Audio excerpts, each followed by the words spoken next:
One movie review. Steven's Weekly Recommendation. Lee's Jokes of the Week. I'm Stephen O'Craig. I'm Lee AID. And I'm John Royalty. And this is the 28th episode of The Movie Review Show.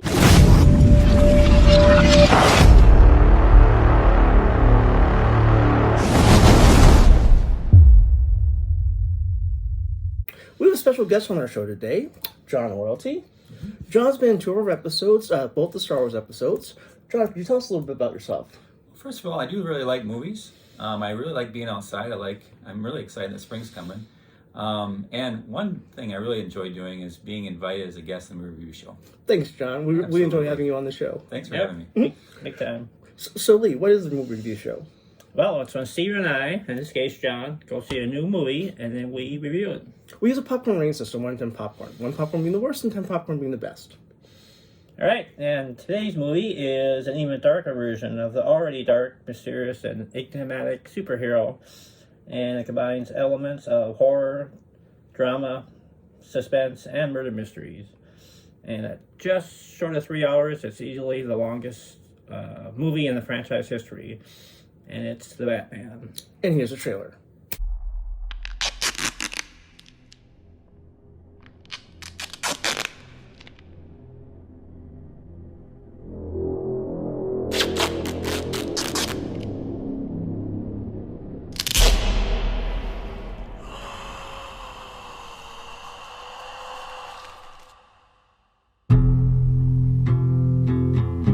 From your secret friend.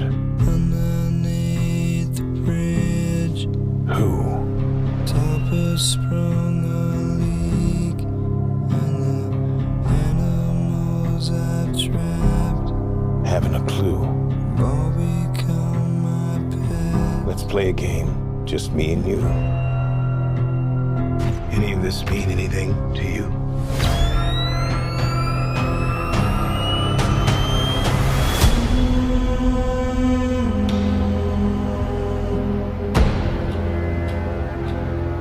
You're becoming quite a celebrity.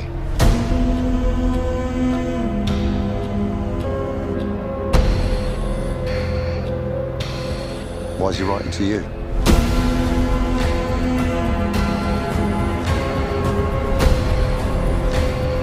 If you are justice, please do not lie. What is the price for your blind eye? The hell are you supposed to be?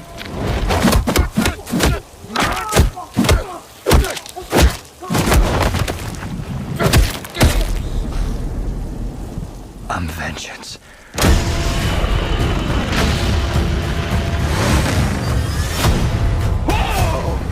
This guy's crazy.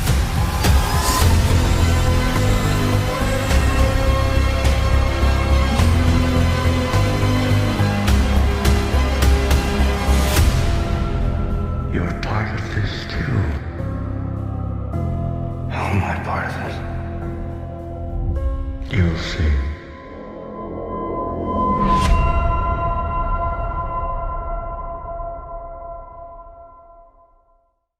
It's review time. I first want to start by saying that Batman is my favorite superhero. And I wasn't sure about this movie, whether I was going to like it or not, but it was kind of important to me. So I'll just have to wait to the end of the review to see if I liked it or not. Okay, the movie starts with happy music, breathing, looking through binoculars, a well-dressed man, and a masked man standing behind him. I thought that was really interesting. Yeah. Like how kind of Batman-like in his stealth, like you don't know he's in the room and all of a sudden he's there. It's like, Batman lurking in the shadows, basically. So Batman and his arch nemesis are actually very similar in some ways. And I was kind of surprised how it started. I mean, it just surprised me. It was not like a normal Batman movie how it would start. It was interesting. Yeah, I agree. You guys may not have known this, but Batman first appeared in Detective Comics, which was later named DC Comics, Detective Comics, DC Comics. I did not know that. Very clever. I don't think a lot of people did. And it was issue number 27 Detective Comics, which he first appeared in. I would say the movie definitely delves into the detective side of Batman. Definitely. Yeah, a lot more Hercule Poirot-like than, we're used to Batman being. Which I like too, because I think the original idea of Batman was he was more of a detective in those shows, took an active role in figuring out the crime and trying to figure it out. So and who was behind what was going on. So I thought that was cool that they brought some of that element back in to that. I agree. I really like the fact that they did the detective stuff in the movie. Yeah. More mind, less muscle. The director Matt Reeves seems to have taken a page from the movie Joker and made a much more realistic version of Batman. It seemed more plausible or more believable. Like in the cartoons, just a lot of outlandish, fantastical things happen, so you're gonna have to try a little bit harder to suspend your disbelief, but when it's more realistic like that, it seems like it's actually happening or it could happen. So, but I think it's kind of easier to draw you into the story that way. It was different for me. I mean, I'm used to the old Batman movies where they are more comical, like more like a comic book. So it was different for me, but I liked it. I think there's a trend going. You see that with the Marvel movies too; they're becoming more realistic, and along with some of the DC movies. So there's a trend happening. I like it. It's kind of freshening up the comic book series of all these characters and all these different genres. So I thought it was a good take. I think it's kind of cool to see how they're doing that. I agree. And I like the fact that the characters weren't caricatures, they were more well-rounded. Mm-hmm. Yep. The movie stays true to Batman's beliefs. There's two beliefs that have always been synonymous with Batman. One is he won't use a gun because he believes it's a coward's weapon. And two, he won't kill. And those two things haven't necessarily been used that way in the past Batman movies, but in this one they definitely kept to his beliefs. And like Batman Begins, he doesn't actually kill, was it Raoul? He doesn't kill him, but he doesn't save him either, so... Right. Essentially, he does kill him. But... I can't remember him ever using a gun in any of the Batman movies, but in a way he has kind of, like you're saying, killed. Like he killed kind of Ra's al Ghul by not saving him. Mm-hmm. So I kind of push the envelope or push the limit with the not killing. And I liked how Batman though did need at the end of the movie he needed Lieutenant Gordon to help him at the end when he took that adrenaline when he was falling, he was hurt. He took that adrenaline, he was beating that guy, he was going to beat him to death. Mm-hmm, and then Lieutenant Gordon stepped in and stopped him. Right. So that was cool. It kind of brought humanity to the situation, and I think it shows that Batman was also vulnerable too, and he needed help from his friends. So that was kind of cool too. One of the main things about Batman is like you were saying, it's about crossing that line. He won't cross that line because he knows once he's crossed it, he can't come back. Right. Mm-hmm. You said this also that the driving sequence was too long. I didn't think it was too long. You did. I liked it because I liked the movie. It's like epic, Oh, it's so you epic, did like over the top. Yeah, it was long and complicated and but you kind of hard to tell. But yeah, I still liked it. Okay, I thought it was too long, and I thought the rain made it hard to see what was going on. What do you think? I can see what you're saying, but I thought the rain added an element of intensity to it, so it made it a little bit more intense. You really had to focus on what was going on, which brought that element of intensity. It's supposed to be an intense moment, Like so more you really gloomier, kind of sucked rain you makes it in, gloomier. and it made you have to listen and watch a little closer. So that was kind of interesting, but it was a little longer, but it was cool at the end. I did like in the drive sequence when his car shows up at the very end, right behind the Penguin. Mm-hmm. That was cool. Well, I like when Batman's like walking towards the car and it shows it from Penguin's point of view, so you see this, powerful Batman and a cape stalking towards you, but it's upside down, so it's kind of like disorienting feeling. This is how the Penguin must have felt because he thought he ditched him. All of a sudden, the Batmobile flies through this wall of flames. And it was great cinematography and special effects throughout the whole movie. I did like how everything was pretty realistic. Like the Batmobile is a realistic car. It's just souped up like crazy, but it's a realistic car. True. Yep. Exactly. Well, the last topic we're going to talk about before we give our scores is Robert Pattinson. Okay, everyone wants to know, did Robert Pattinson do a good job or not? Because most people did not think he would. And I'm going to have to say, he nailed it. He nailed it. He did, yep. I thought he did a really good job. I thought he brought a lot of different elements to the character. He wasn't too corny. He wasn't too serious. He just, and you could tell.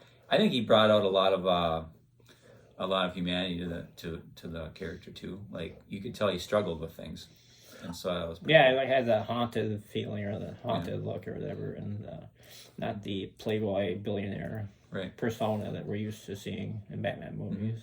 I like that. I thought for sure I wasn't gonna like his version of Batman. Yeah, I know. After you heard that, and he was complaining. Yeah, he was complaining. Oh no, him. I mean, I'm serious. I was totally prepared to like bash his performance. He did wonderful. Oh my gosh, it's like he's more Batman in the movie than Bruce Wayne, and I'm hoping like in the next Batman movie they delve more into like the Bruce Wayne part of his persona. I think his personality is he prefers like skulking around at night, beating the crap out of bad guys, and solving mysteries than being, the other part of his personality more. But yeah, it would be interesting to see him as Bruce Wayne as he handles, that side of his life. Okay. Which I thought was interesting at the end too. I just want to make that point about how he started out by saying that he was vengeance, and then by the end of the movie, he realized that's what also drove the Riddler was vengeance, because one of his guys said that he is vengeance, and then Batman changed, and then he at the end you see that scene where he's the beacon of light and he was hope for the people. So I thought that was kind of a cool transition and change within the movie too that he played pretty well. Yeah, like you were saying, he was vengeance, and he realizes that he needs to be something more than vengeance, and that's hope. Right. And I thought that was really cool too. Cool. I agree with you. What are your final thoughts, Lee? Actually, there's one scene, the very first fight scene, that perfectly summed up Batman's relationship to Gotham City. And after he beats up all the hoods, and another one runs off, the victim, is scared that Batman's going to beat him up too, and so it's like Batman scares everybody, criminals and even the general public. So that kind of sums up, Gotham's view towards Batman. He's a vigilante. He's trying to help him, but people also scare them too. So kind of a nice two-edged sword, I guess. And what's your final thoughts, John? I just really enjoyed the movie. It was entertaining. I just liked how it was played. I think they did a really good job telling a story and keeping you engaged. So it was good. My final thoughts are, I'm glad they pulled it off. I'm glad it worked. I mean, DC hasn't been known for doing great movies compared to Marvel, and I'm a DC guy, so it's been pretty disappointing for me. But wow, Bart Patterson, if you happen to see this video, thumbs up, buddy. You did good. So next we're going to give our scores, and I'm going to put you in the hot seat, Lee, and make you go first. Oh, now? Yep. All right. I start Remember, you can't change your score. Whatever your score is, you got to keep it. I was initially going to be a 9, but then I changed it to a 9.5. The only, the Alfred character was the only minor issue I could see in the whole movie. I agree with you. I did not care for this Alfred that much. I mean, he did a good job. I know it's supposed to be low key like the rest, more grittier, but I still just like Michael Caine did a great job. A lot more energy, a lot more English, I guess you call it. Michael Caine's Alfred seems like a much nicer guy. That too, yeah. More friendlier, easy to relate to. This one seems just too standoffish and not very intimate with Bruce, But anyway. Okay, John, what's your score? Can't change it. Whatever your score is, that's what it is. I'm gonna give it a 9. I thought towards the end it just got a little longer, so I started getting tired. But I thought it was a good movie. It kept me. I mean, it was a really good movie. I agree about the relationship between Batman and Alfred. It was just a little weaker, but you'd thought they'd be a little closer. However, in thinking about that, they did show why they had a weak relationship, because because him and Alfred just didn't seem to click at the beginning, with his dad and stuff like that, and so because he didn't tell him a lot of things. So I wonder if maybe they didn't have the relationship like we thought they would have, like in previous movies. But, that's a good so I think it kind of went with it. I think they did a good job trying to say that, but we'd like to see that relationship because we're used to that, I think. So, but true. Okay, my score. I honestly wanted to give this movie a 10, and I think if we're gonna give a movie a 10, it's gotta be as close to perfect as you can get. This movie wasn't completely perfect. I can't really nail down things that were necessarily wrong, but I'm gonna give it a 9. Yep. I had thought 9.5, but then I landed on 9, so can't change the scores. That's my score. So next we're going to show our scores, and then we're going to look up Rotten Tomatoes and Metacritic and see how close their scores are to ours. Okay, we're looking at Rotten Tomatoes. Ooh, tomato meter is 85%, and the audience score is 89%. That's awesome. The reason I think that's awesome is you would not think they'd give like a really good score to like a DC superhero movie, but obviously they liked it, and that's good. That's good. Yeah, something exactly matches your guys' score. 85, 89. Basically rounded up to 90%, which is a 9. Yep. Mine's a little bit higher, but Sometimes the scores, like the tomato meter and the user scores, are very different. This time they're very close. Oh, yeah. 85, 89. people have good taste, apparently. It was a good movie. Yeah, I liked it. So next we're going to look at Metacritic. Okay, next we're looking at Metacritic. Ooh, 72% Metascore, but the user score is 8.4. A little lower. This is definitely a fan favorite. I mean, the scores aren't that different, but obviously the fans like this movie, and, I think that's awesome. I really do think that's awesome. Yeah, 72 kind of surprises me, but yeah, so not way different than Rotten Tomatoes. What do you think, Pretty John? close. A little lower than Rotten Tomatoes, right? Yeah, but not that bad. Well, next it's time for Steven's Weekly Recommendation. What is Steven's Weekly Recommendation? Each episode I recommend something that I think is awesome. This episode's recommendation is from a Kickstarter, and it's a JoGo. What is a JoGo? This is a JoGo. You're thinking, what is that thing? And I'll show you what it is. What you do is, you get a mug, you get some coffee, and you scoop 1 or 2 scoops in this mug. So here's 1, and here's 2. Then you pour in some hot water, like this.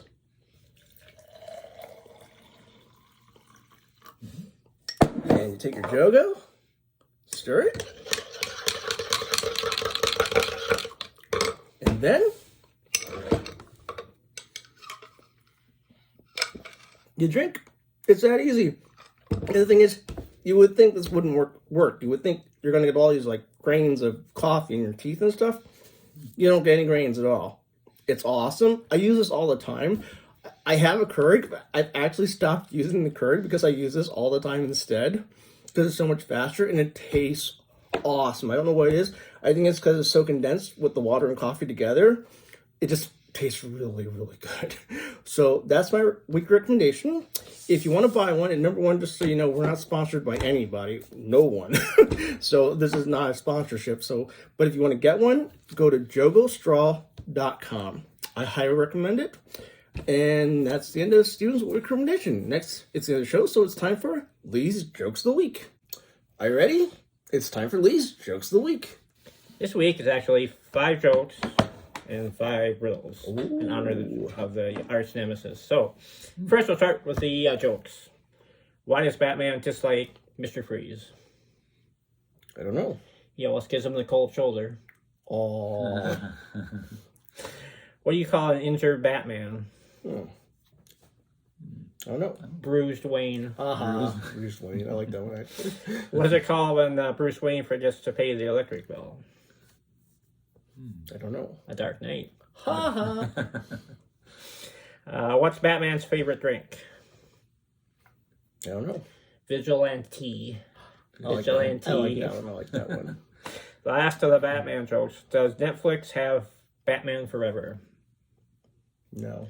No, just till the end of the year. Aw. Now we're on to riddles. And 4 of these are from the Riddlers. One of them is just a riddle I found on core.com. Okay, first one is, I am first on earth, second in heaven, and I appear twice a week. What am I? Weekend? The letter E. Oh. I got you. When is a person like a piece of wood? When they're a ruler. Number 3, this is the one that's not from the Riddler, but a blind man is on a desert island. He has 2 blue pills and 2 red pills. If he eats 2 of either one, he dies. How does he survive? Doesn't eat either? Yeah, he can't eat 2 blue pills or 2 red pills, and he'll die. How does he survive? I don't know. He cuts them in half and takes 1/2 pill at a time. So essentially, he eliminates half of the okay. the issue. Yeah, that's one. That's kind of interesting. Okay, we're back to Riddler ones. I have keys but no locks. I have space but no room. You can enter but not go outside. What am I? I don't know. A keyboard. Ooh. Last riddle, I'm sorry. It's the inventor doesn't want it, the customer who buys it doesn't need it, and the customer who needs it doesn't know he needs it. What am I? I don't know. A coffin. Ooh, that's spooky. And that's all we have. It's the end of the show, and I want to do something a little special for you. I'm going to read one of the riddles from the new movie, The Batman, and let's see if you can figure it out before you go see it at the theater. And the riddle is, what does a liar do when they're dead? And I'm not going to tell you the answer, but see if you can figure it out before you go to the movie. Okay, well, it's the end of the show, like I just said. And as always, we'll be watching for you.